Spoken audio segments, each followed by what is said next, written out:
the first thing that you should notice about number 29 is that the equation is a line.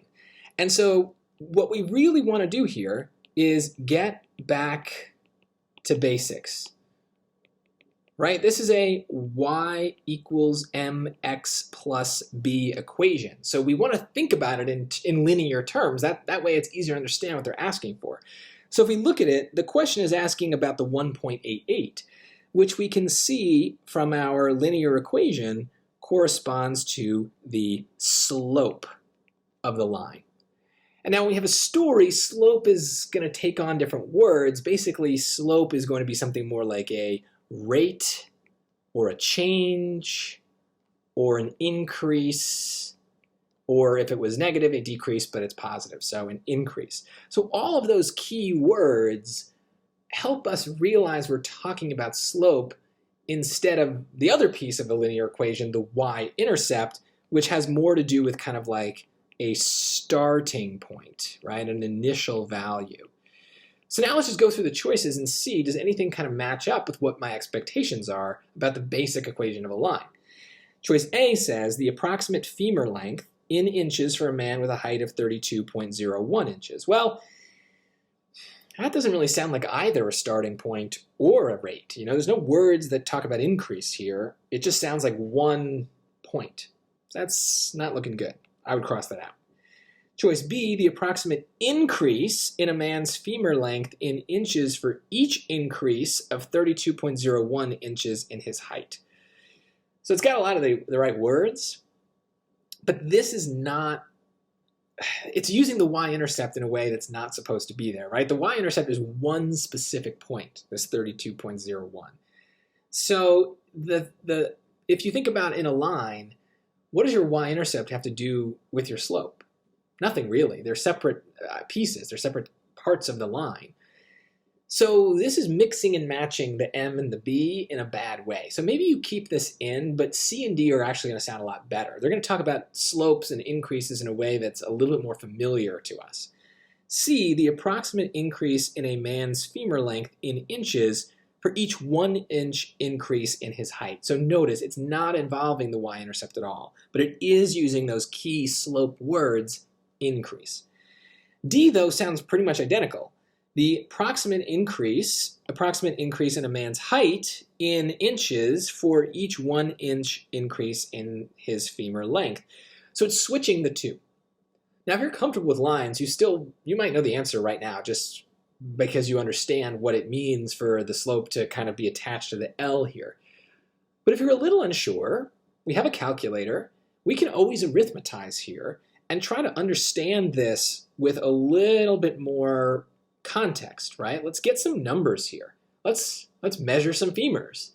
So how would we do it? Well, choice C is basically saying we're going to increase the height by 1 inch.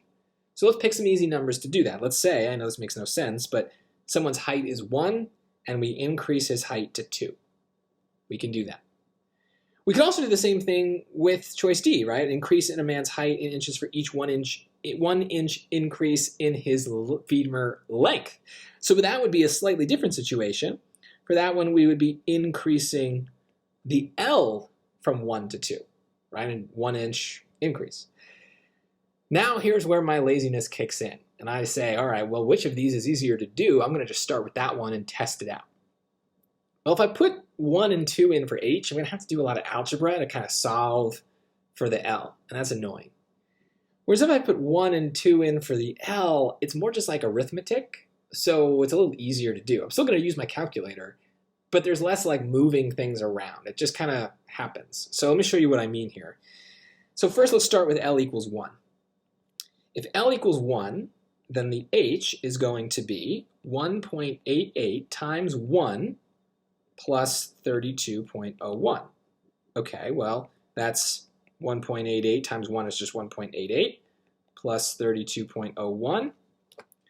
So let's just do it. 32.01 is 33.89. Okay, great. And now if we do L equals 2, we're going to just do the same equation, but now we put 2 in for the L. And we see what happens. So 1.88 times 2 is 3.76 plus 32.01, and that's 35.77. And we want to see what was the increase in his height. Well, we have two heights now, the 33.89 and the 35.77, so we're just going to subtract the two. 35.77 minus 33.89, and some of you probably already know what that's going to be just from your logic, which is great, because unsurprisingly, it is 1.88. What that means is we've proven choice D correct, because when we increased the length by 1, we increased the height by 1.88, which is what they're asking about. What is 1.88? Well, it's the increase in the height every time we increase the length by 1. So if we were unsure, we could keep going and make the length 3 and do it again, and then make the length 4, but we don't need to do that. Why waste our time? We've proven it, we're done. Ideally, you would be able to get this without arithmetizing, but I would rather you take the extra time and secure this question's points by just using your calculator for, I don't know, 30 seconds and lock in these points, especially if you look ahead and you see that number 30 is a geometry question and you're not great at geometry. Put your time where you're going to get the most bang for your buck, right? If you know you can get 29 right, take the time and get it right. Don't worry about 30 if you think you're going to get it wrong. Just skip around, use your time wisely. But yeah, you should familiarize yourself with this question. They love to ask stuff like this, and those choices C and D are usually included because they want to try to trick you. So just get used to it and be careful, and it should be an easy get next time.